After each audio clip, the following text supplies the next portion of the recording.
آج 7ویں محرم ہے اور خیام حسینی پر پانی بند ہو چکا تھا جب سے سپاہ آنا شروع ہوئی تھی۔ اسلئی نے اپنے زیاد نے کہا تھا کہ حسین کو ایسی جگہ پہ مجبور کرو خیمے لگانے پہ جہاں پانی نہ مل سکے حسین کو۔ لہذا 4 محرم کو جب فوجیں آنا شروع ہوئی تھی تو پانی پہ پہرے لگ گئے تھے۔ 7 محرم تک خیام میں تھوڑا تھوڑا پانی باقی تھا۔ 7 محرم سے پانی بالکل ختم ہو گیا خیام حسین۔ پیاس کی بڑی عجیب صورتحال تھی بچوں کے لیے۔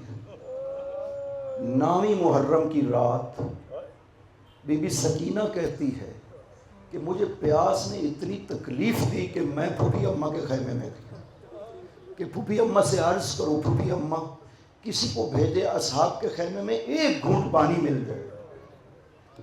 اب برداشت نہیں ہو رہی ہے پیاس۔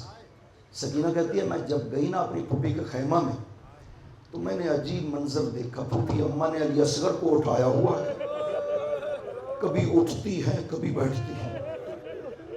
کہتا ہے میں نے جب علی اصغر کی پیاس کو دیکھا تو میں نے پھوپھی سے اپنی پیاس کا ذکر ہی کیا۔ یہ 9ویں محرم کی رات ہے۔ اس کے بعد 9ویں کا دن آیا ہے، پھر 10ویں کی رات آئی ہے، پھر 10ویں کا دن آیا ہے۔ بتاؤ سکینہ کی کیا حالت ہونی چاہیے پیاس؟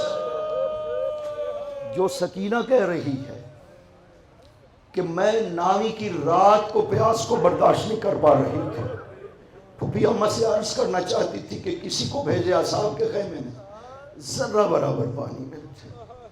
جب حسین رخصت ہو رہے تھے نا عصر عاشور کو، سکینہ نے حسین سے عرض کیا تھا بابا ایک مرتبہ زمین پر تشریف لائے۔ حسین زمین پر بیٹھے، سکینہ کو گود میں لے کر جب بوسے لینا شروع کیے نا، سکینہ نے 2 جملے کہے تھے۔ حسین نے پتہ نہیں کیسے برداشت کر لیا۔ پہلا جملہ کہا تھا کہ بابا میں بہت پیاسی ہوں، بابا آپ تو امام ہیں، پانی کو حکم دینا زمین سے باہر آئے، میں پانی پیوں، میں پیاس برداشت نہیں ہو۔ حسین نے کہا بیٹی میں پانی کو حکم دوں گا، پانی باہر آ جائے گا، لیکن آج اگر تم نے پانی پی لیا نہ قیامت میں تیرے نانا کی امت پیاسی رہ جائے گی۔ ہاتھ باندھ لیے سکینہ نے، بابا مجھے پانی نہیں چاہیے۔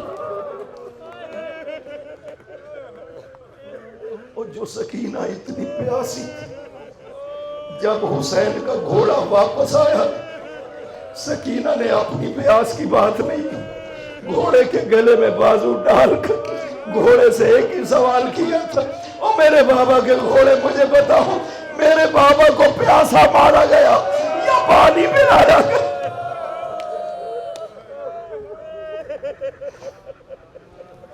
اجرکم علی اللہ۔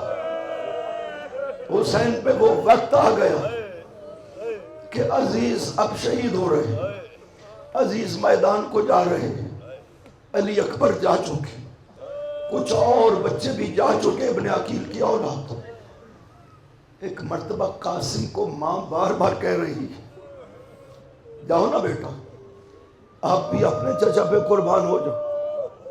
قاسم وہ یتیم حسن، کربلا میں امام حسن کے 5 بیٹے شہید ہوئے، 6واں بیٹا حسن مثنیٰ زخمی ہوا اور زندہ بچ گئے، لیکن قاسم کا تذکرہ کیوں زیادہ کیا جاتا ہے؟ اس لیے کہ جب امام حسن شہید ہوئے قاسم 4تھے سال میں تھے عمر کے، امام حسن کے بہت مشابہ تھے، اور امام حسن سر سے لے کر کے شکم تک پیغمبر کے مشابہ تھے۔ اس لیے امام حسن نے وصیت کی تھی امام حسین کو کہ بھیا حسین یہ میری خصوصی امانت ہے قاسم آپ کے پاس، اس کی تربیت خود کرنا اور اس کا خود خیال رکھنا۔ قاسم کی تربیت حسین نے خود کی ہے۔ قاسم اتنے عزیز تھے حسین کو کہ جس وقت قاسم آتے تھے نا اجازت لینے کے لیے، حسین ایک ہی بات کہتے تھے کہ تو میرے بھائی کی نشانی ہے، تو میرے حسن کے مشابہ ہے۔ جب میں اپنے حسن کو دیکھنا چاہتا تھا نا قاسم، تو میں تجھے دیکھتا تھا، میں کیسے تمہیں موت کی اجازت دے دوں؟ قاسم پھرا کر کے پریشان، ماں کی خدمت، ماں گود میں لے کر پیار کرتی، جاؤ نا بیٹا چچا پہ قربان ہو جاؤ. عرض کرتے اماں چچا اجازت نہیں دیتے، کہا جاؤ بیٹا ہر حال میں اجازت دو. اب جب قاسم تشریف لاتے حسین کے قدموں پہ گر جاتے ہیں، قدموں کے بوسے لے رہے ہیں، چچا مجھے اجازت دے دینا میں اپنی جان آپ پہ قربان کروں. حسین نے اٹھایا قاسم کو، گلے میں بازو ڈالے. حسین اس سے پہلے بلند آواز سے نہیں روئے تھے. اب جب قاسم کو رخصت کرنا تھا حسین نے بلند آواز سے روئے. اتنے روئے کہ قاسم بھی غش کھا کر گر گئے، حسین بھی غش کھا کر کے گر گئے. اور ہوش میں لانے کے لیے پانی کے چھینٹے مارے جاتے ہیں. پانی تو تھا نہیں. پتہ نہیں کتنی دیر کے بعد ہوش آئے.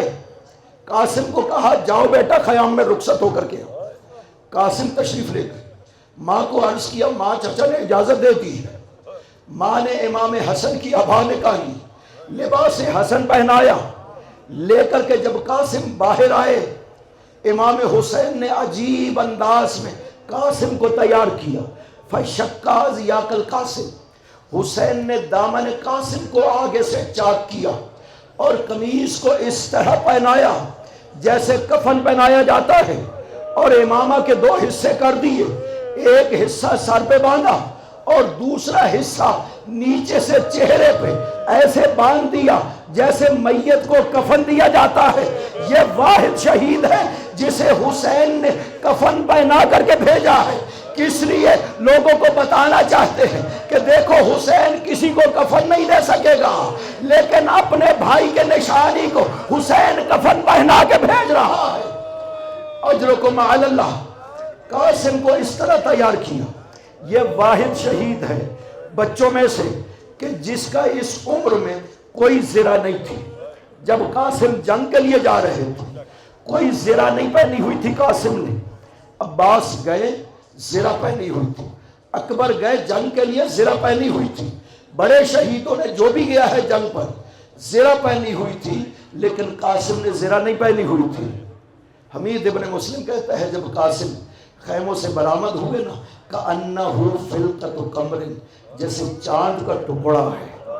اتنا خوبصورت تھا نا حسن کا بیٹا.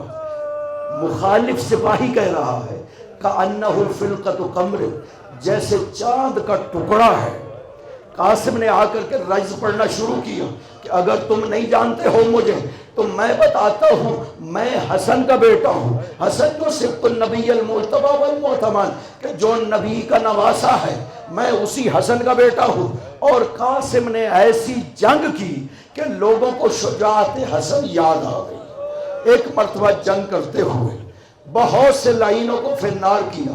قاسم ایک مرتبہ چچا کی خدمت میں دوبارہ واپس آتے ہیں.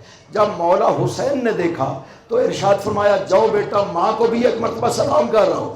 اب جب قاسم سلام کر کے دوبارہ میدان میں داخل ہوتے ہیں، جنگ کر رہے ہیں، سپاہی مقابلہ تو کر نہیں پاتے ہیں. عمر ابن سعد نے اعلان کیا سپاہیوں مقابلہ نہ کرنا، اس بچے کو اپنے گھیرے میں لے لو اور سب مل کر کے حملہ کرو. بس یہ اعلان ہونا تھا. سپاہیوں نے قاسم کو اپنے گھیرے میں لے لیا. اب کوئی نیزہ مار رہا ہے، کوئی تلوار مار رہا ہے. ابن نفیل ازدی نے حمید ابن مسلم سے کہا کہ میرے علاوہ اس جوان کو کوئی نہیں مارنے والا ہے، اور میں نے کہا کہ اس کو مارنے والے بہت ہیں. تم دیکھتے نہیں ہو یہ کتنا خوبصورت جوان ہے، اگر یہ مجھے تلوار بھی مارے تو میں اسے کچھ نہیں کہوں گا. لیکن وہ لعین مانا نہیں، اس نے جا کر چھپ کے وار کیا. تلوار قاسم کے سر پہ لگی، قاسم زمین پہ گرا. چچا کو آواز دی یا اماں ہو ادرکنی، چچا آئیے میری مدد کو پہنچیے. اور حسین نے جب یہ آواز سنی حسین تیزی سے میدان میں آئے. قاتل قاسم کا سر کاٹنا چاہتا تھا، اور ایک مرتبہ قاتل نے مدد کے لیے اپنے سپاہیوں کو بلایا اور قاسم کی لاش زمین پر پڑی ہوئی تھی. سپاہیوں کے گھوڑے مشرق سے مغرب کی طرف دوڑے. لاش قاسم گھوڑوں میں پامال ہو گئی، اور حسین نے جب دیکھا لاش قاسم پامال ہو گئی مرثیہ پڑھنا شروع کیا اور میرا بیٹا قاسم اور تیرے جد کا کتنا افسوس ہے تجھ پر کہ میں تیری مدد نہیں کر سکا۔ لاش قاسم اٹھائی حسین نے، یہاں پہ مقتل میں ملتا ہے کہ حسین خود لاش قاسم اٹھا کر کے لائے مقتل میں۔ عجیب منظر ہے، گنج شہداء میں جہاں پہ اکبر کی لاش پڑی تھی، ایک طرف حسین نے قاسم کی لاش رکھی، درمیان میں دونوں لاشوں کے حسین خود بیٹھے، ایک ہاتھ رکھا علی اکبر کی لاش پر، ایک ہاتھ رکھا قاسم کی لاش پر، اور کبھی مرثیہ پڑھتے تھے علی اکبر کا، کبھی مرثیہ پڑھتے تھے قاسم کا۔ اور ایک مرتبہ بلند آواز سے کہا، واہ غربتا، او قاسم جس کی شادی نہیں ہوئی، ماں کو کتنا ارمان تھا کہ آج میں قاسم کی مہندی نکالتی۔ وَسَيَعْلَمُ الَّذِينَ ظَلَمُوا أَيَّ مُنْقَلَبٍ يَنْقَلِبُونَ۔ بار اللہ ہم سے اس عبادت کو منظور مقبول فرما، بار اللہ اس مجلس کو اپنی بارگاہ میں منظور مقبول فرما۔ ذکر مقدس جیسے جاری و ساری ہے تا ظہور امام زمان، اسی طرح جاری و ساری فرما۔ ہمارے مال و آقا کے ظہور میں تعجیل فرما، اور ان کے قلب مقدس کو ہم سے راضی و خوشنود فرما۔ اس دار کے مرحومین کی مغفرت فرما، دیوار معصوم میں جگہ